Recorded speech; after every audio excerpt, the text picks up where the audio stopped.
Will Garrett Cole get off a 3-game losing streak tonight at the White Sox? Will the Rockies catch the Padres napping late night out west in San Diego? Find out now on MLB Bases Loaded.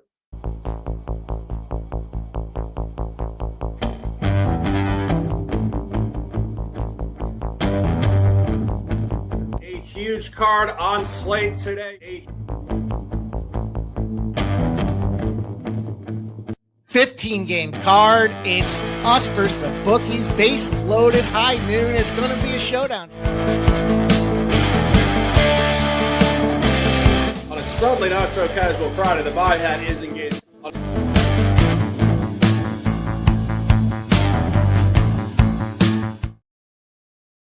Two questions posed, answers to be found. It is Tuesday, July the 28th, 2026.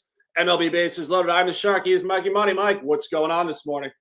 Looking forward to a big day today, man. We got ourselves a lot of action on the baseball card. We got the W back in session. We got tennis going on out there as well, man. It's a great day to be in the world of sport here. And talk about getting in the arena, man. I had a little 50 Cent bumping before the show here. I'm ready, man. I think we got some really great trends. You know, they kind of did us dirty with this little doubleheader we'll talk about here. This should have been a great hammer down spot just to, I think, fade away on some of these Guardians, but they've compromised things a little bit with this goddamn doubleheader now. So we got an afternoon game there that adds one more to the card, but dude, things are starting to get optimum right now. Football's right around the corner. I can see the new programming that we're working on coming to fruition. So it's a great day to be part of Sports Money, man. I'm really fired up. I'm happy to be here with you, Shark, and I cannot wait. As a matter of fact, look, I got somebody requested it. I extended it, you guys. Christmas in July. We're going to go through the rest of July. I got the request this morning. I said, all right, I'll turn it back on. Winnable.com/Mikey Money, Xmas July. Get yourself a 50% discount. We're going to have some big stuff going on this fall, and I'm looking forward to making some big money today. Yeah, we got Sports Money, Christmas in July, 50 Cent. We get unplanned afternoon baseball. I was looking at it before, and I was thinking, you know, for all those people that want every day to be matinee baseball, and I know there's a lot of people, here you go. You get a Tuesday afternoon game that was not supposed to happen. And you guys in the chat on the East Coast, it is lunch hour. If you're on the West Coast, get your coffee and get ready to dominate. Huge card. As we mentioned, we got a doubleheader. 16 games, full business mode. A suddenly not so casual Tuesday, the final one of 2026 July. Let's get down to business and let's talk some afternoon baseball. Let's go to the streets. 140 in Cincinnati. Guardians Reds, Battle of Ohio. We thought we were going to get it last night. Ciccone at Burns. Rain out. Now we get a matinee, Mike. The line shifted. The dynamic has shifted. Both pitchers hanging out overnight. Great conversation here. What's going on in the early card?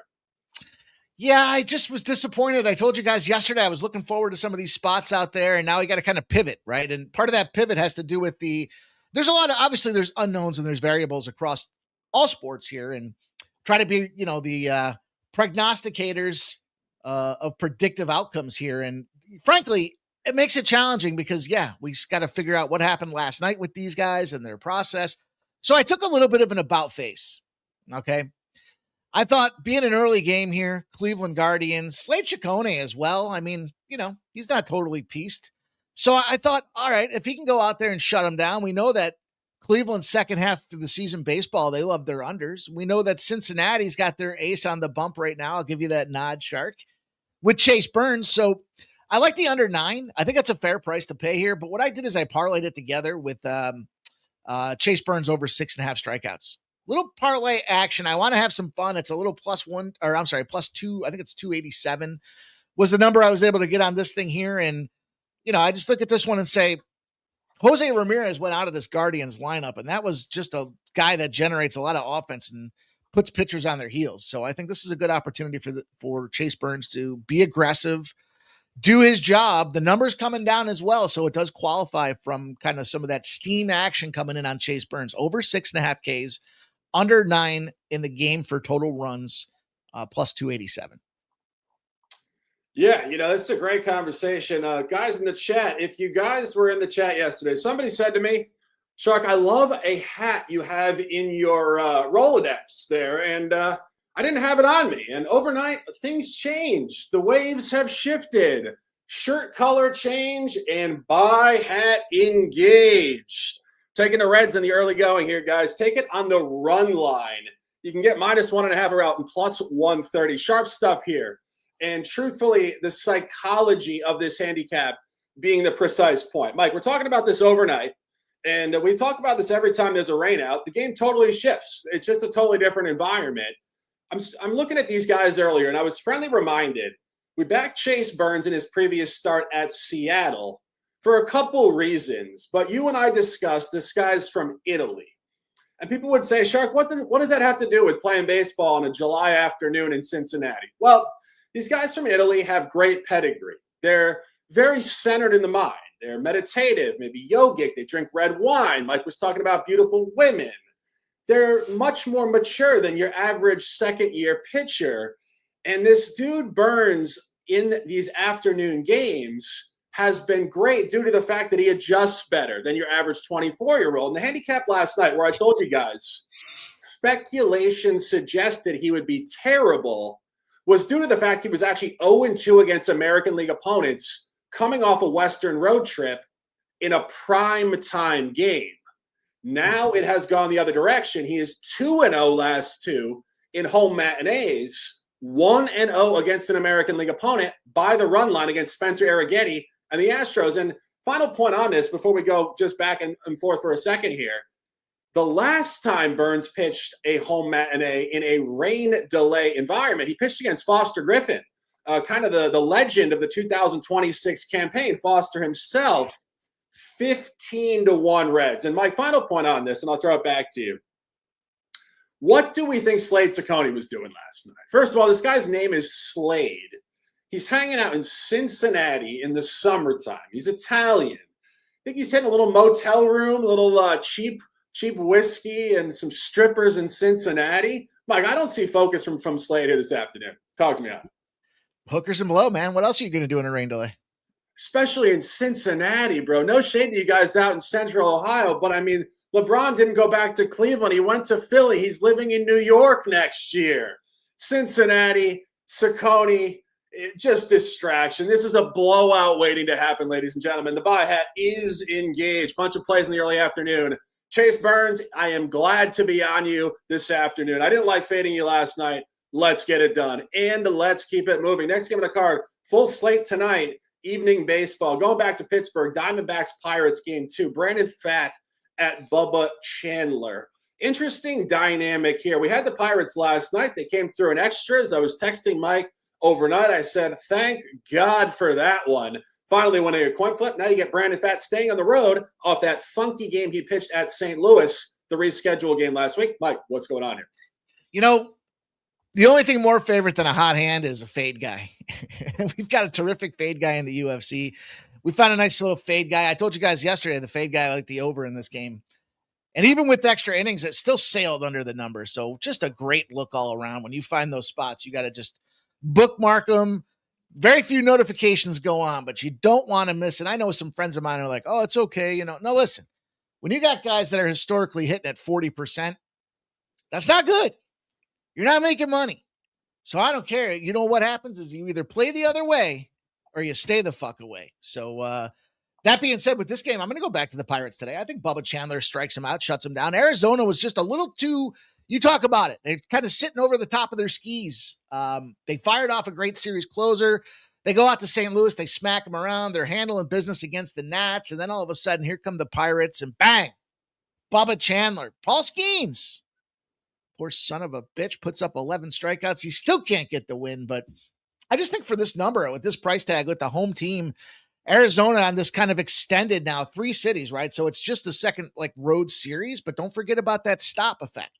They had that little stopover in St. Louis. Talk about what do you do? I don't know, St. Louis. But that being said, I just want to fade this Diamondbacks team and keep with these bats in Pittsburgh. I told you the other day, I thought them bats were due to start to come together with the squad that they put out there. And I think they get enough run support with Bubba Chandler on top of that to be able to execute against the Diamondbacks team that I think might be just a little sleepy coming into this game, Shark. I agree. Giving you guys Pittsburgh officially here. A guy in the chat says Pirates run line. I could definitely see it. We're going money line officially, but completely agree. And just elaborating further, I mean, this really is just the dead zone spot for the Diamondbacks. We've been talking about it every single show, but they opened up with 6 consecutive home games to start the second half. Competition, not exactly world class, beating the Athletics a couple games early last week. Before that funky game in St. Louis, now Washington and Pittsburgh. These are really high upside young teams within the National League, too. So these are not easy outs at all. And you look at Bubba Chandler, the guy's 3-0 last 3 at home. Impressive. Beat Milwaukee in his last home start in the division. Milwaukee is really world-class right now within the National League, and did beat Seattle and Miami in June. And just final point on this, you look at Brandon Pfaadt, he did win that game on Thursday, the rescheduled game at 5:15 at Busch Stadium in St. Louis. Mike, we gave them St. Louis in that game incorrectly. It was just such a funky game as a one-off reschedule. Pfaadt wasn't great in the game. He actually took a 2-0 deficit early. McGreevy just really couldn't hold it together. The guy's won 5 straight starts. He's way too hot. Diamondbacks are too hot. Pfaadt is too hot. You want to buy the run differential gap in this game, which leans heavily towards the Pirates. Take the Pirates and let's cash. Mike, any final comments or keep it in moving? All right, keep her going. Absolutely. Big dog stuff there. Let's cash. Next game on the card, 6:40 in Detroit. Orioles-Tigers game 2. Dean Kramer at Troy Melton. Tried to give you guys the Tigers last night. They did not come through. Kiter Montero looked hungover and distracted. I don't know what the hell was going on there last night. But we do get Troy Melton on the bump tonight, Mike. What's going on here? Yeah, I'll tell you, one of my favorite spots that you look for. You don't get the opportunity too frequently on the card, but when you got a dude that's out there big dicking everybody, and all of a sudden he kind of blows it, right? Doesn't quite have that performance. You want to follow it back up because you're going to get that ultimate buy low. And that's what we're trying to do here, is treat this investment, this sports investing, commoditize this son of a gun. And that's what we can do with Troy Melton here tonight. Strikeout prop is at 5.5 Ks, sitting around even money for this guy. And, you know, he was on a tear. He was on an absolute fucking heater. Look, 5-1, a 1.95 ERA, 8.4 strikeouts at 9, and strikes out about 23.5%. So killer. 9 strikeouts against the Athletics. Then he fell, you know, and I always kind of shame on myself for that spot because I liked attacking that ladder. And after a guy has his best performance, you do want to kind of go back the other direction or just stay away out there. But Baltimore, in respect to the Orioles, they got the 5th highest strikeout rate against righties in baseball. So over 5.5 strikeouts, even money. Troy Melton, get the bounce back spot for this guy here after terrific season high performance, was due to regress. Now we get him at a buy low situation, over 5.5 strikeouts. Yeah, buy low tonight. Troy Melton, turn the hell up. The buy hat is engaged. Mike, just going right back to business here. Tried it last night. You said it. You stay the course. And truthfully, I think you're going to see zigzag in this series. These teams are very evenly matched. They are right next to each other in the American League playoff picture. I said it yesterday. We are at that point in the season, approaching the trade deadline. Yesterday, I misspoke on the show. I said the trade deadline was July 31st. It is not. It's actually Monday at 4 o'clock, I believe, 3 p.m., August 3rd. That all being said, this is playoff time for these teams, and we've been saying this now for a month. You start dangling Tarek Skubal. AJ Hinch is talking about it. The clubhouse said every game is game 7. This team is ready to go. Not only that, they've lost 3 straight games. They tanked 2 in the division to Kansas City over the weekend. Montero looked like trash last night. That's not Troy Melton. This guy really is the current version of Steven Strasburg. I'll say it every day. San Diego State, 25-year-old right-hander. Ace it up, my guy. Going further on this briefly, Baltimore's 3-1 versus the Tigers this year. That's way too hot. They're not going to win 5 out of 6. And the only time Baltimore lost to the Tigers this year, your starting pitcher on the road on a Sunday in May, Troy Melton himself. Tigers 4-1 on the road against Trevor Rogers. Huge line shift here. Baltimore was favored in that game, minus 130. This flips 72 points. Dean Kramer has been absolutely terrible on the road. 11 earned runs in 16 innings pitched coming off an injury. And Melton is 4-0 at home on the campaign. Zigzag playoff style game tonight. Big dog stuff. Mike, we said it yesterday. Eminem, Obi Trice. Maybe they need a little help. That's why you dropped a little 50 Cent comment. G-Unit in the building. Big New York vibes. Detroit, turn up and get a dub tonight. Let's cash and let's keep it moving. Next game in the card, going back to Miami tonight. Phillies Marlins, game 2 of this series. Nola Alcantara. Mike, last night, could we have been any further wrong on that handicap? Wheeler looked absolutely terrible. Nonetheless, the Marlins still were down 2 runs in the 9th inning and came back and walked it off 8-7. Now you get a bounce back potentially for Philly. What's going on tonight? It's funny because I texted you and I was like, I hope that -2.5 does come through for us. And then literally I was like, or they'll probably end up losing the game outright. And it was sweaty. It was a lot of effort applied in that game as well. So, I don't know how you read into that. Is it just a one-off? I'll tell you what I do know is Aaron Nola, I can see people want to take Miami. You look at the pitching edge, you say, okay, Alcantara over Nola. This guy's the better guy, but is he really at a 4.01 ERA? Is that premier starter territory? And then you look at Nola with the 5.82. It's just easy to look at this thing and say, okay, well, Miami's going to win this game. I don't know about that. I mean, baseball math might say, sure, that's the way it goes, but that's how you lose. That's how you're 40% better. So to me, I think the way you attack this game is you look at the total. And then if you break it down and you look at Aaron Nola, 15-2-1 in this position for the over. So you got a lot of data that supports it. You got an 8. And now if you look at those two pitchers with a 5.82 ERA and a 4.01, now it kind of makes sense. We see like a 4-2 early. Maybe the Phillies come back and win the game 5-4 final here, but I'm going to take the over 8 in this game. I think that's the most prudent way to play it here. You're flipping a coin if you're trying to pick on Alcantara versus Nola. I agree. I mean, look at the line. It opened up dead pick on both teams -110. Slight movement both directions. Mikey, what's your term for that? When the movement is moving towards both teams. What do you say?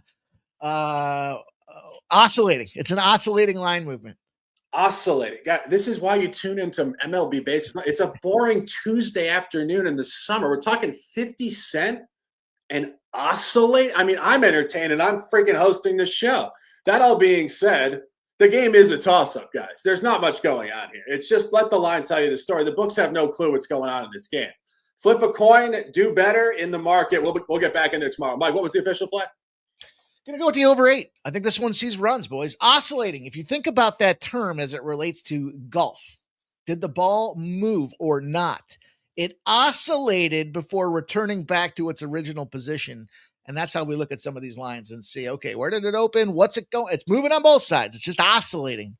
And it's really not doing much of anything. So there you go. That's right. Professor says, word of the day. Oscillating out there, you guys. Let's go. I bet Scotty Scheffler wishes his ball oscillated a little bit more into the hole recently. But great stuff, guys, and let's keep it moving. Next game on the card, more 640 baseball. As we said last night, a lot of early games, pre-7 o'clock Eastern in this early week window, late July. Rangers at Rays opening a series tonight in Tampa at the Trump. Cal Quantrill, the journeyman at Griffin Jacks. Mike, inflated line, tough game for me. What do you think?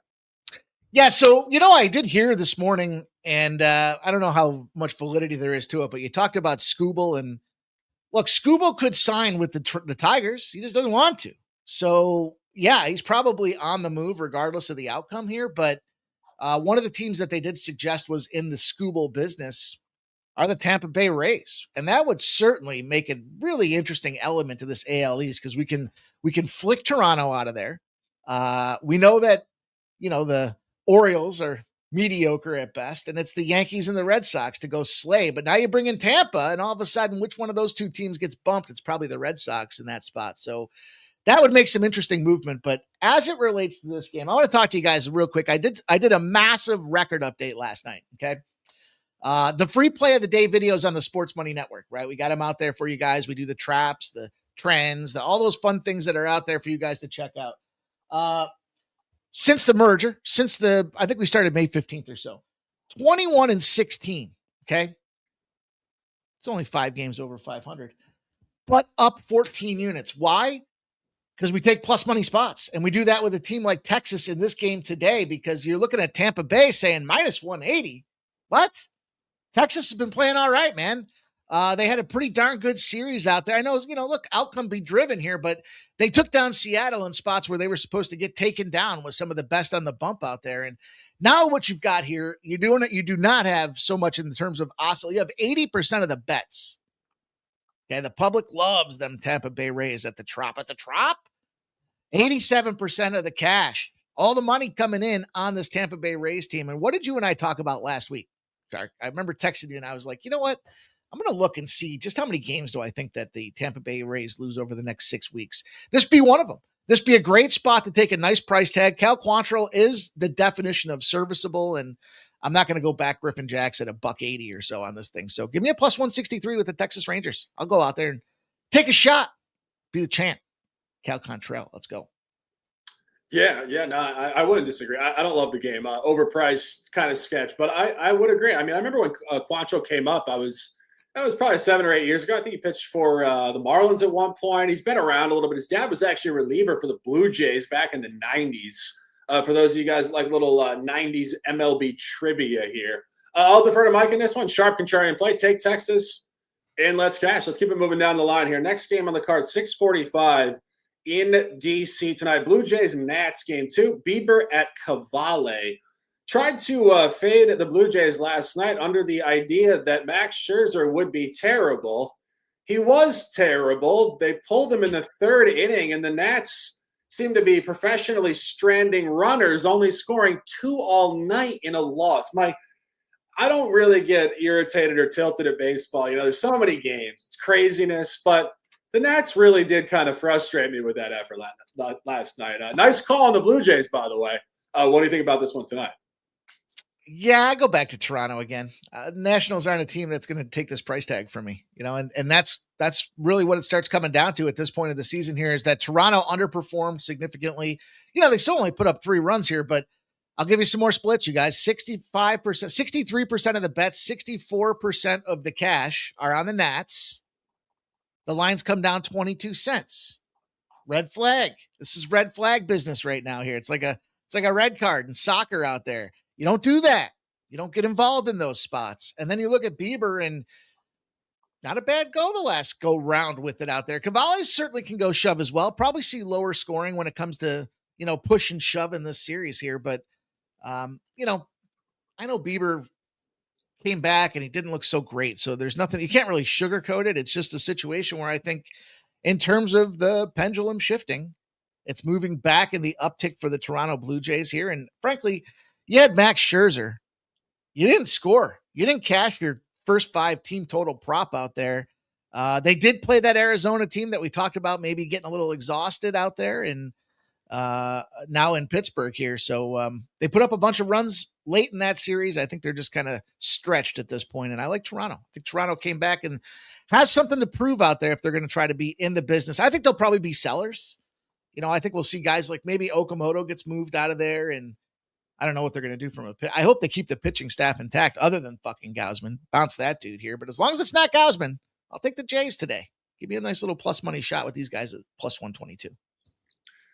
Yeah, I wouldn't disagree. I don't have a side in this game. Nats really kind of did me dirty last. I saw it developing early. They had the bases loaded in the 1st inning, 1 out, and did not score. And when young teams don't score in those spots, they oftentimes, I think, lose trust in what they're doing on a given night because the bats fell flat after that. And in my opinion, the game was actually won and lost last night in the bottom of the 1st inning. When they didn't score, that was kind of it. And tonight it could continue because, again, young teams, they kind of fester. As I said, tough game for me, but I do think Bieber has found something. His first 4 starts this year off the IL, late June, he actually had precisely 9 base runners in all 4 of his first 4. Just literally symmetrical, like mirror stuff. He has found it last 2, however. 1-0 win against the White Sox last Saturday and a Thursday night win against Tampa Bay in his only divisional start. Really looking back to form. You got to remember this guy was a real Cy Young caliber pitcher for the Guardians a couple of years ago. So he has found it. Only 1 earned run in his last 13 innings. I think you might see a pitcher's duel tonight. Tough game, Mike. I would not disagree. Bieber is absolutely back. He is live and ready to go. Take the Blue Jays and let's cash. Keeping it moving down the line here. Next game on the card, 7:10 in Queens. Divisional baseball, NL East game 2. Braves at Mets. Chris Sale at Christian Scott. Mike, Talk about some of these funky games last night. I don't know if what was more funky, the Nats stinking it up against Scherzer or the Braves giving up 14 runs to the Mets. Anyway, here we are tonight. What's going on here? Dude, they tied that game up too, just to blow it like that. So, we talked about bullpen situation and status here.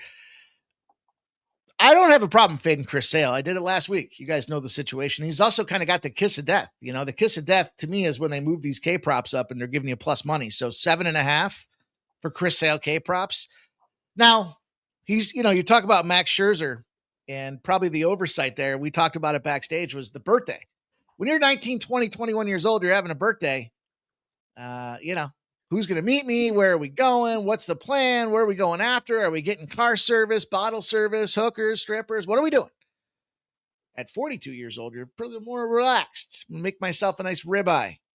Sit back with some red wine. Smash the misses. Enjoy the night. And I got to pitch as well. Chris Sale, though, at 37, look, not quite that 42, but he's still pumping runs. He's still pumping strikeouts. He's got almost 11 per 9. With a 30% rate. So I get it. And guess what? Last week, Padres, 11 strikeouts. Highest mark of the season. I think you got to take the Mets. It's ugly. It stinks. Nobody wants to take the Mets in this case. It's Chris Sale day, but I'll be in the fade business out there. I really like the under in this game, though. That's my favorite spot here is looking at this thing and saying, these two teams do put an explosion of runs together. My apprehension, I would take the under for Sale as a good point. Is this one? This is probably one of those games that's got weather written on it from an environmental perspective today as well. So if it does get compromised and Sale does have his start augmented, 7.5 strikeouts, he'll be lucky to get there. So that being said, Christian Scott, man, this guy does battle. And he's going to want to toe the rubber when he's got a big ace out there with Chris Sale. He's got a 10-2-2 under stretch rolling here, Shark. So I like the under. I like the Mets. It's going to be a lot of fun. Yeah, complete alignment. My official plan in this game is under 7.5, and it's getting steamed down now. Great spot. Absolutely fantastic. You want to sell high on that chaos last night. It was absolutely ridiculous. Perez didn't look great. The pitching situation for the Mets did not look great early. But what really got out of hand, and I was actually handicapping this, kind of surprised to see it.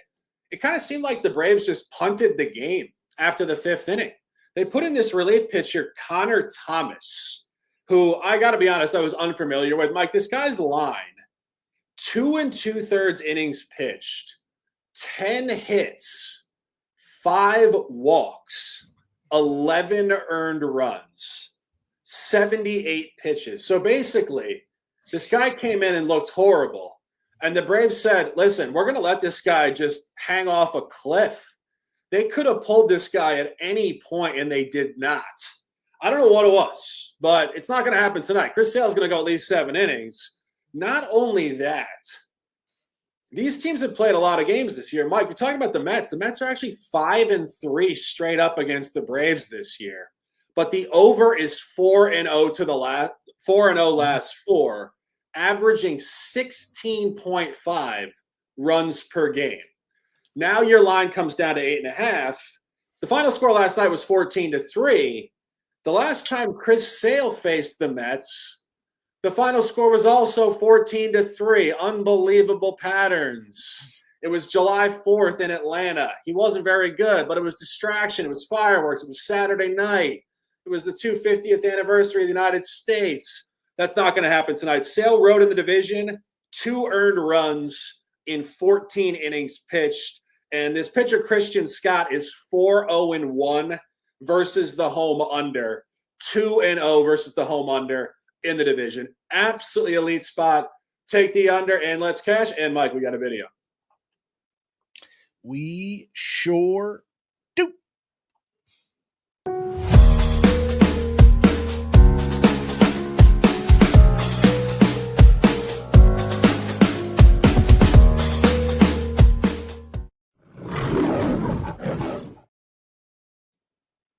Appreciation is appreciated. If you guys haven't dropped a like, please do. We will revisit this 20 minutes from now.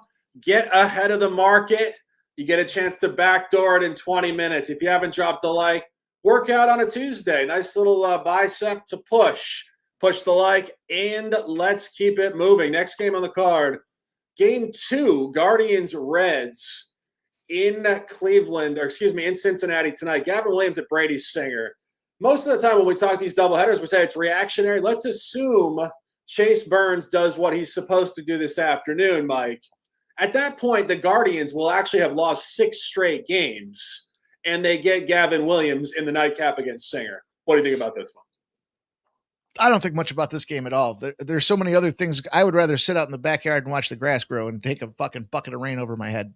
I got zero interest in this game.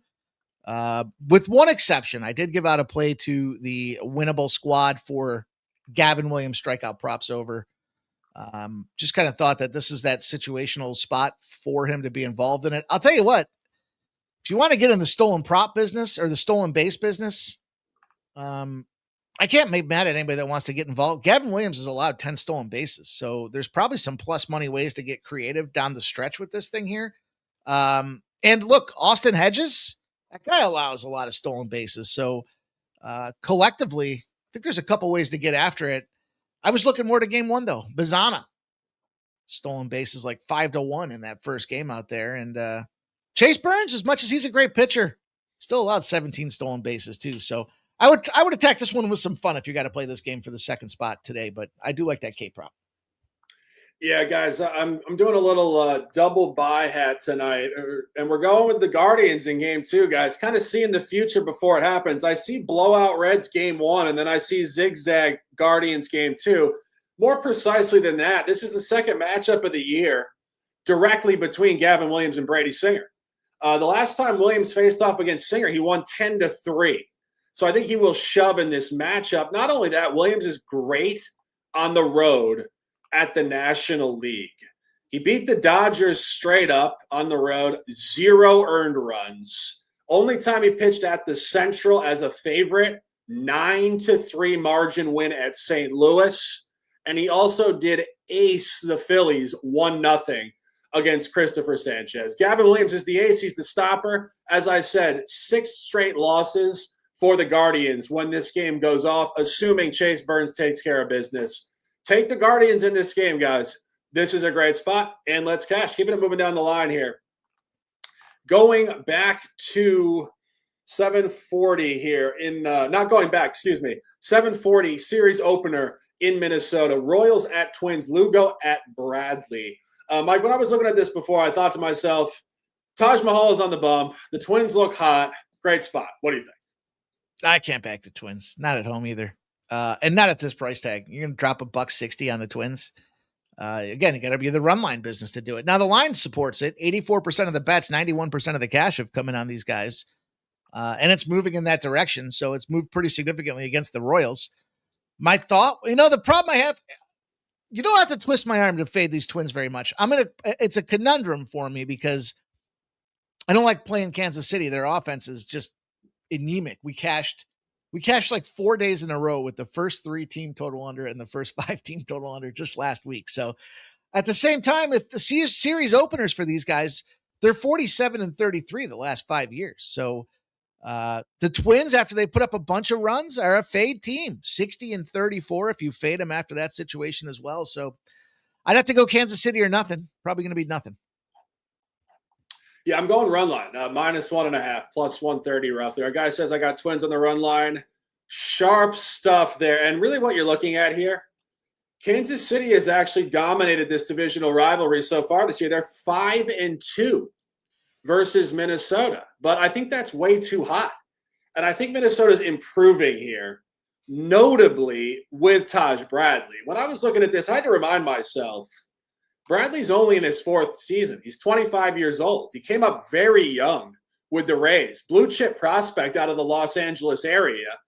He's been great at home. 57 Ks in 51 2/3 innings pitched.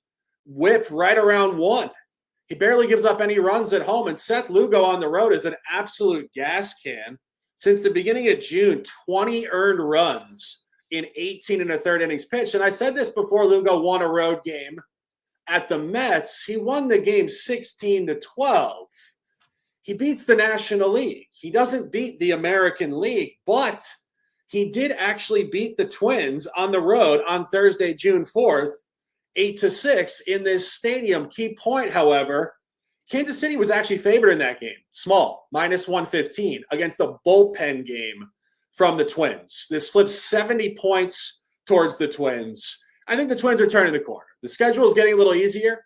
They just blew out the A's in back-to-back games. Now they get the Twins. The Twins and the A's are both terrible. Their run differential is right around -100. I think there's margin coming in this game, Mike. Any further thoughts? Yeah, so, I talked to you guys about pitchers off of their best starts. Guess what? Taj Mahal, 7 innings pitched, only 2 hits allowed. Guess what happened the last time he went 7 innings pitched? The following game, he went 5. He puked up 7 hits, 5 earned runs. He walked everybody. You got to take Kansas City. Stop it. Stop that nonsense. Mike, just go back even 2 weeks before. The previous 2 times he went 7 innings, he did actually come back with wins. So he's 2-1 last 3 off 7. Yeah, but he has nothing to do with the wins. Yeah, he does. He gave up 6 hits. Look at the game against Colorado. 2 earned runs, 3 hits. The game against the Angels, 6 hits, 2 earned runs. It's efficient. Well, it's Colorado, first of all. So, and by the way, that was a 9-8 game that went extra innings. They barely won that game. I mean, argument to be made, I don't know. Not buying it. He did also pitch great at Kansas City early season. 0 earned runs in 6 innings. Good matchup, Dana. That is good. You're right. 6 innings is a solid performance out there to kick the season off, but no way, man. You know my feeling about the Minnesota Twins. I just honestly think just as we go forward this season, the bottom 3 teams in the American League are just absolutely putrid. They're terrible. The Royals, the A's, and the Angels, I think are, relegation quality almost. I think they're absolutely terrible. And I just see a blowout coming in this game. Anyway, that is it for that, and we will keep it moving. Keep it moving down the line here. Next game on the card, going back to Chicago tonight, Yankees-White Sox game 2. Garrett Cole and Anthony Kay. Cole on the bump off 3 straight losses, Mike. Can he get off the schneid tonight? I'll take him. Those guys that talk about it and say, I can't make money with you know what? I'll make plenty of money with these Yankees and Dodgers. I've been doing it all season, and I'll do it here at -117. You're getting a team that a lot of people said are going to be a World Series contender, and it's gotten more, it's gotten less expensive to play these guys. Now, some could argue, that might mean that this is the old red flag trap spot. I can validate the line movement. I always say this, if you can validate the line movement, then don't be so afraid. This is capping. We're not just looking at caps strictly based off of the line movement here. It's Anthony Kay Day. That's why this line's moving the way it is here. Cole, by the way, AL Central, the dude dominates him. He's shown 11 years of performance. He's 46-11. He just won 1. He's 8-2 in his last 10. Yankees should go out there. I get it. Yankees game 2 at night, by the way. 64% win rates out there. I'm going to fade away, man. Look at Yankees on the road. Off a win against the AL Central, 19-1 in their last 20 games out there. I will take a good opportunity to back the New York Yankees and Garrett Cole Day.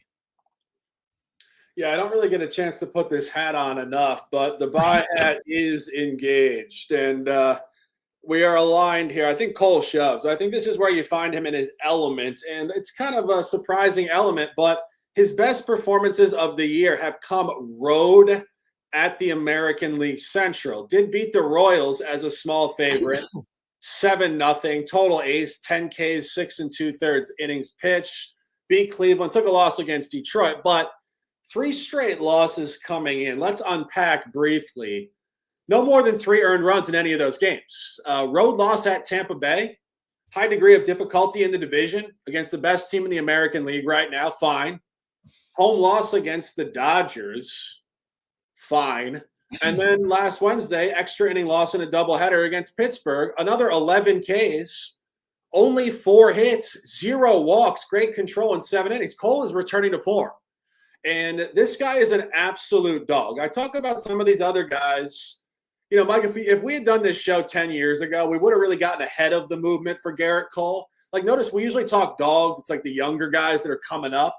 He's been around for a while, but if this was 2016, we would have been talking Garrett Cole business every time. This guy is a legend, and he will be ready to go. And final point on this, he did beat Chicago at home, 12-2 on June 16th. And Anthony K is 0-2 last two at home, 0-1 last one at home as a dog versus the American League East, taking a loss against Boston. Mike, you're nodding. I know you got something to say. Talk to me. I wouldn't have been on those Yankees 10 years ago. They were minus 400s. No, Cole, not the Yankees. Just Cole. Wow. All right. I like it. I think it's a good spot. I think it's a really nice tag here. Like I said, this is one of those situations where some people will sit. This is I don't know what you want to call it. You want to call it a double whammy? You want to call it a reverse the juju? A lot of people are going to look at it and be like, why is this Yankees line so low? Where's the Yankees tax? And again, we can validate, and it doesn't mean that we're going to be right. It's just that you got to look at it on the other side of things and say, well, who's the pitching matchup line up against? And yeah, you know what? You got guys like Cody Bellinger out of the lineup. I suspect they'll plug that gap. Pissed off because I think it was August 21st is Cody Bellinger Day. And with this guy being hurt, I don't know if he's going to come back for Cody Bellinger Day. I don't want to miss that, but no, I get it. I'm down to fade these boys. I think it's a good spot to jump in and respect what the White Sox have done. But it is time for the New York Yankees to step up. Yeah, I mean, you saw the game last night. Like, they are plugging the holes. Some of these players. I mean, Ben Rice is always on. Chisholm's playing better. Goldschmidt looking good. This young catcher, Ali Sanchez, hit a 3-run shot last night in the 8th. Really is a good spot. Mike, just bringing us back 10 years ago, Cole was actually still pitching for the Pittsburgh Pirates at that point. So he was definitely not laying minus 400 for the Pirates. He was probably laying about $120 every start. But yeah, early window Garrett Cole. He was kind of the Skeens of the 2010s for the Pirates. So maybe you would have been fading him anyway if it was the Skeens of 2015. You would have been fading him anyway. So forget it. We'll leave it. The good thing he's on the Yankees. We don't have to worry about it tonight. Take the Yankees and let's cash. Next game on the card, 7:45 in St. Louis tonight. Game 2, divisional baseball, Cubs-Cardinals. Colin Rea at Michael McGreevy. Mike, we nailed this one last night with emphasis. We said it on the show. Really was our best handicap. David Peterson revenge game. He shoved. Now we get game 2. What's going on here tonight? Yeah, I'll go back to him. I'm not going to get involved. Like I said, when I told you guys with the cat, got to keep notes. You got to keep tallies. You got to keep it real with yourself and remind yourself at the halftime of the or at the All-Star break when I talked about the regression and then I got cute and I started taking the Cardinals. No, we go back and fade them again. Now there are overs in play for this game as well. The Cardinals, for whatever reason, off a loss in game 2, fire to the over. They're 29-17 on a 47-game run on this thing here. But I think that means it's bad news for McGreevy and company out there. And Rea, you know what? He can go close them up. He can lock them down, open up shop. Whoa, 56-37 for this guy over the last 10 years in this position for Colin Rea Day here. If he's a favorite that's in a modest range, you want to be in the Rea business out there, and that's where I'll be today. Mike, was that a DMX reference? Did you catch that, dude? Oh, yeah. So I rarely miss these things, and I'm not going to miss this one, Mike. I'm going to get cute. I'm getting cute. Cardinals bounce back. Oh, no. Dude, I dropped fucking DMX on this play, man. Come on. Hey, it's all the New York vibes tonight. DMX is from New York. He doesn't give a crap about St. Louis. Little Nelly here. You can find me in St. Louis.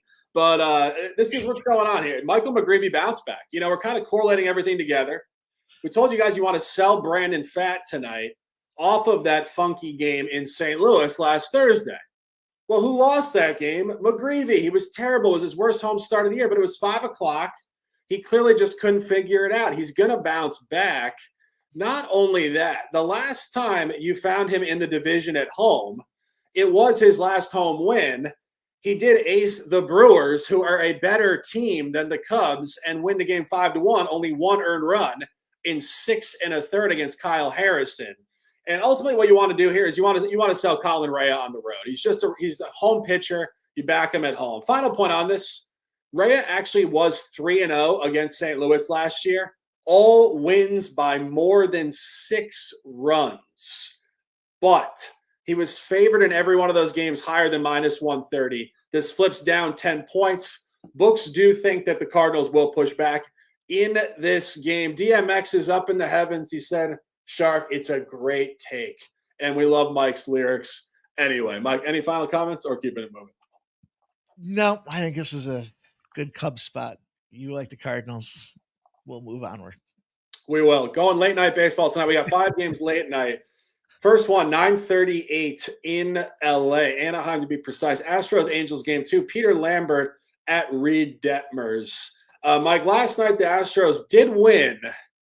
Uncomfortable, I will say. I was getting ready to go to bed, and the Angels bullpen just completely imploded. That all being said, here, good pitching matchup tonight. What's going on here?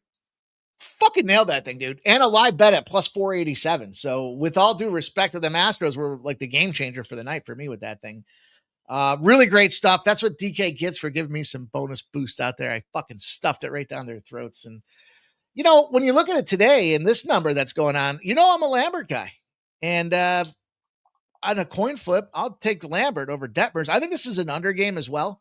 I think the under 8.5 makes a lot of sense for this spot here. Detmers puts himself in a pitching position to be in the under out there. The models show this guy goes and shoves tonight. But I just think that, you fade these the Angels in game 2 of a series, you're winning 60.5%. Now that goes to me and validates what I've talked to you guys about before. My 1 versus your 1. Who's the better 1? My 2 versus your 2. Well, the Angels don't have a really strong number 2, albeit it is this guy in Detmers today. So I like that under, but I like the fade on these guys as well. I like the Astros with this price tag. Under 8.5 in Houston. Probably going to be a little parlay action out there for me in this one. Just to take a run with it here, but I think you're getting a really good shot with a minus 104. Big line movement here. Really on both sides. It's oscillating, Shark. There we go. Houston Astros under 8.5. Let's cash.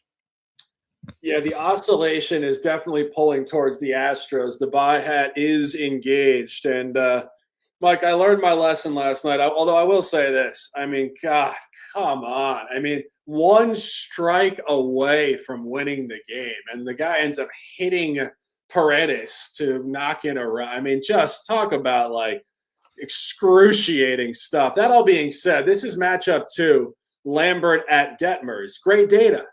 On Wednesday night, June 10th, the Angels did win in this stadium 3-2 in extra innings. Detmers was absolutely elite. We actually were on the show that Wednesday, and somebody was in the chat saying that Detmers was terrible against the Astros, and you had to take the Astros. And I actually basically stopped the show to talk to the chat, and I said, Detmers is going to win this game. And I gave a little breakdown as to why the data was stale and Detmers was going to improve. Now I'm here to tell you guys, Detmers is going to lose to the Astros tonight, and the books agree. He was minus 125 in that game, indicating a win. This flipped 40 points. Houston opened up at minus 115 in the market, and Lambert will get revenge here. He was very good in the matchup. He only gave up 2 earned runs on 2 solo home runs. He will be ready to go. We talk about circle on the calendar games. It's a revenge game. It's one-on-one. Lambert's a journeyman. He's got a lot to prove. He's very similar to Foster Griffin. He's bounced around. Every start matters for this guy. And I think Detmers could be on the trade block. The Angels are a disaster. I just said it. The 3 teams you want to fade in the American League, Royals, Angels, and Athletics. Take the Astros, and let's cash. Keeping it moving down the line. Speaking of the Athletics, Red Sox game 2 in Sacramento tonight. Jake Bennett at Gage Jump. Mike, 2 rookie pitchers. Seems like one is coming and one is going. Gage Jump's struggling in recent history. What's going on here? Yeah, but are you surprised by that? Really? I mean, no. Even if you go out there and you struggle as a pitcher, you need to have a little offense, right? And hopefully the offense can lift you. This offense is dead. They're flat.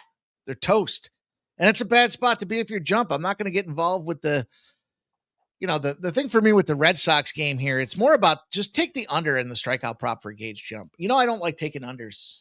I just don't like the juju and the vibe it creates when it comes to. I'll take unders in games because that means that pitchers are going to perform and defenses are going to show up. But still, 25% strikeout rate or so, but it's just recent starts here. The dude's got an 8.31. So you talk about not getting the confidence It's like, I think this guy sits there on the bump, and as soon as somebody gets a run on him, he's like, shit, here we go again. And he's not even going 5. So 5 strikeouts, 4.2 against Arizona innings pitched out there. And they gave him the hook, man. He had a short leash on that thing with 83 pitches, right? 90 is kind of that number. So struggling. Boston's lineup against lefties. All right. I mean, I get that side of the cap here, but I take the under with Gage Jump. I think he has a tough day today. Yeah, I completely agree. I'm all over the Red Sox tonight. Take the run line at -1.5. I think a blowout's coming. The A's are just dead. They're probably the worst team in the league right now. And as you said, Mike, they're injured. They're trading players. And this guy, Gage Jump, is just capped out. There's no way around it. I mean, he's showing no signs of upside, particularly at home. He's been awful at Sutter Health Park here in Sacramento. And you just kind of go through the psychology of this guy. First year as a pro, he's coming from college and the minors. Like, he's just fatiguing. It's a long season. It's the middle of the summer.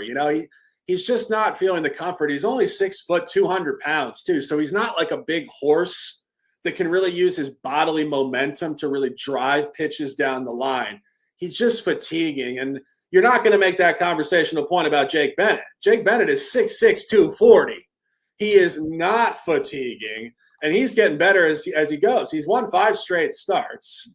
He started 1-4, so he started terrible. This upward momentum is not stopping. And his last 2 road starts, complete ace. At the White Sox, 5-0, blowout.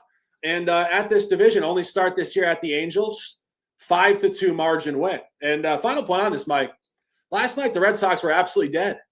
They were coming off a plane ride, a road trip, started on the West Coast. They were dead. And they still managed to cover the run line against the A's with a grand slam by Cedar Rafaela in the 5th of the 6th inning. The point is, if the Red Sox can sleepwalk last night and cover -1.5, they can absolutely demolish the Athletics tonight on rest, game 2 with a better pitching situation. It's a blowout waiting to come. Take the Red Sox and let's cash. Next game on the card, divisional baseball tonight. Out west in San Diego, Rockies, Padres revisiting each other. 3rd series of the year. Padres coming home here, actually. First home game of the second half. Started with a long road trip on the East Coast. Mike, the Rockies coming out here, if there was ever a time to fade the Padres, it might be here. What do you think? I don't know how you could do that. The Rockies are terrible. And they're in a situationally terrible spot. Like, when this team gets flat, they stay flat. Night games, fade them. You're winning 72% of the time at a night game. You're winning. That's crazy. Against righties, 72% of the time in the last 5 seasons, you're winning. On the road against righties, 72% of the time. Road trip Rockies, 74%. This team's terrible, man. And on the flip side, you bring in Michael King. Right. And Michael King, we know he can be an under pitcher. We know he can go out there and fire the old piss missile around here. But you know what I think is going on with this game here?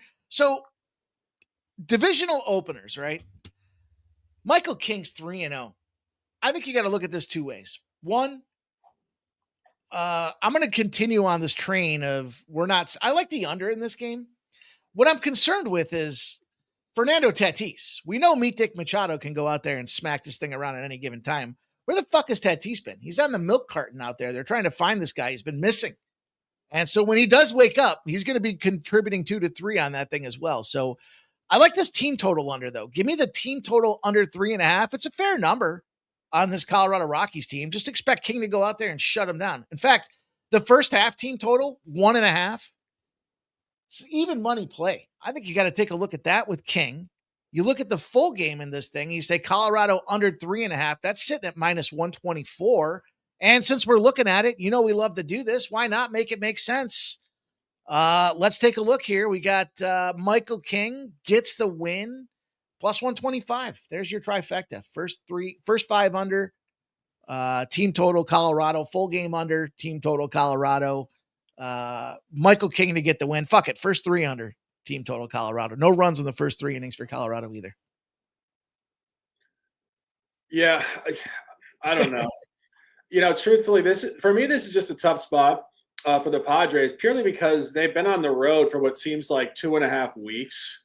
They started out the second half at Kansas City, then they played 4 at Atlanta before they swept Miami.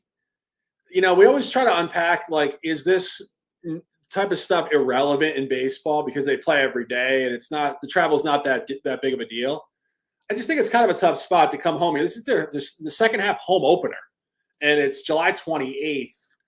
The sweep at Miami, I wasn't overly impressed. A couple back doors, late, moving parts. And if you go to Colorado at the end of the first half actually played very effectively on the road in a series coming off a homestand. They played 3 games at the Dodgers midweek, early July. They lost the first game at the Dodgers 8-7 in extra innings. Then they lost then they beat the Dodgers outright 4-3. And then they lost 4-3, which leads me to where I'm going with this game. Colorado plus 1.5. I see the bats being flat with the Padres. And I think, again, if the Rockies can go on the road and go 3-0 to the plus 1.5 at the Dodgers, they can do it against the Padres in a bad spot. And final point, Michael Lorenzen, he's actually pitched well road in the division. He's 2-1 versus the plus 1.5. His last 2 road starts in the division, only 3 earned runs against in 11 innings pitched. And Mike, I was just talking about that Dodgers series. The outright win in that series for the Rockies was a Michael Lorenzen start on Tuesday, July 7th. Rockies 4, Dodgers 3. They can show up for this guy. I think plus 1.5 is live. Mike, any final comments? Nope. I like that first 3 under. First 3 under, a half a run is plus 114 on top of that. I just gave you guys like 6+ money ways to play this game. Yeah, I mean, I think the under's in play too because Lorenzen does pitch well on the road of the division. So under and a little disagreement on the side, but again, that's baseball. Let's keep it moving. 9:45, Brewers Giants, game 2 of this series. Oracle Park, Logan Henderson landed Roop. Mike, last night, this is where the show cut off yesterday, and I was saying, is the line short? It did prove to be short, as the Brewers did get shut out 3-0. Now you get Logan Henderson on the bump. What's going on here? Yeah, I like the Brewers in the under, so I was 1 for 1 in that thing. Now, though, what's the problem? What the problem is? The problem is you just shut out the Brewers. That's a bad spot to be if you're the San Francisco Giants in this thing here. So do they surprise and shock the world? I mean, would it shock the world if they came back and won another game? I think so. I think this line's moving in that Brewers direction for a reason. And it's not comfortable. I mean, it's a little bit juicier than I'd like here, but dude, Logan Henderson's a fucking straight up killer, dude. When they're favored to win, Logan Henderson's 10-1. So there's a guy to catch the W. Brewers against righties with a lower than, we're not looking at an 8.5 or a 9. I mean, they're 12 straight wins in that position as well. So you got to take the Brewers, especially coming off that shutout. I think this is another lower scoring game. And this is another one of them spots where I want to look to Henderson to catch the win. So I like the Brewers, though. I don't like the price at minus 156, but I think it's a tight game. I think it's a grind them outer. And you know what? If you're going to play this game, you do take the Brewers. You can catch a minus 148. There's even a 143 out there now in some books. So not mad at any of that stuff, but I think that maybe the pitcher to catch the win here, plus 200 for Logan Henderson. Give me some Logan Henderson action in this game here. And I'll fade Root, man. I think, again, an under makes sense in this game too. So a couple different ways to look at it. Yeah, it's a tough game for me. In my opinion, it could go one of 2 ways. I think either the Brewers take care of business and cover pretty significantly, or they could lose for one reason.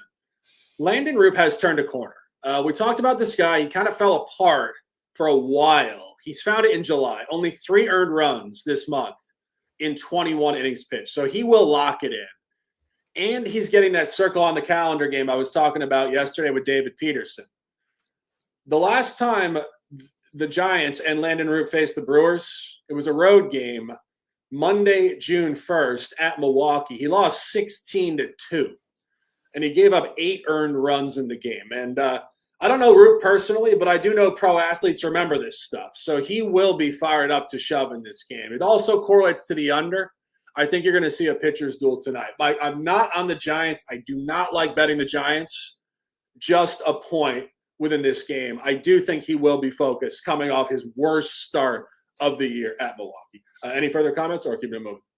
Last game of the night. Absolutely. Mariners-Dodgers opening up a series this afternoon into tonight, 7:10 Pacific, 10:10 Eastern, Dodger Stadium. Out west in Los Angeles, Luis Castillo at Justin Robleski. Mike, this is the same conversation we just had with the Padres. The Dodgers opened the second half of the season on a long road trip in New York and Philadelphia. Now they come home, they catch Castillo, they catch the Mariners, they're laying a huge number. What's going on here? You know, if you end that long road trip with a loss, you statistically fire back and win, and you do it at a 67% rate. So it's a little worth noting out there that it's like not that exhaustion. It's almost like they punt, like they're just finally looking forward to getting off the road, and they just look past that last road game out there. And I think that's the situation here with Robleski and the Dodgers. I think they beat the shit out of Seattle. Seattle just had a grueling battle, divisional battle with them Texas Rangers, and wasn't easy for them, and they had to use a lot of pieces out there. So I think this is a fatigue and travel spot, and they're going to take the old baby seal treatment here from the Dodgers here. Club comes out, baby seal gets smashed, and it's a Dodgers simple lay the run line for me with the Dodgers. I hate it. It just seems like it's a super square bet, but you know, you can catch a plus. This is a good spot. You can catch a plus 110 on the run line for the Dodgers. Now you're not laying runs and odds. And now the question becomes, this is the question we've been asking 3 days in a row now. Can the Dodgers go out and win a game by 2 runs? Yeah. Can they do it against a 4.85 ERA guy that's on the trade block? Yeah. Are there some issues with Seattle? Yeah. I think it all lines up to a Dodgers minus 1.5. I wouldn't disagree. I can't get behind Castillo. Lack of matchup data here. Castillo hasn't faced the Dodgers in about 5 years. He did face them last time when he pitched for Cincinnati. You got to go all the way back to, what was it? It was June 22nd, 2022. So 4 years ago. He did lose 8-4. It was a home game against, at the time, Tyler Anderson pitching for the Dodgers. Robleski will shove. This guy has something to prove. He is high upside. Mike, I would not go anywhere near Seattle. You gave the Dodgers at minus 1.5. Is that correct? Yes, sir. Plus 110. You heard? Minus 1.5, plus 110, 1 hour in the books, Mike, and we got best bets.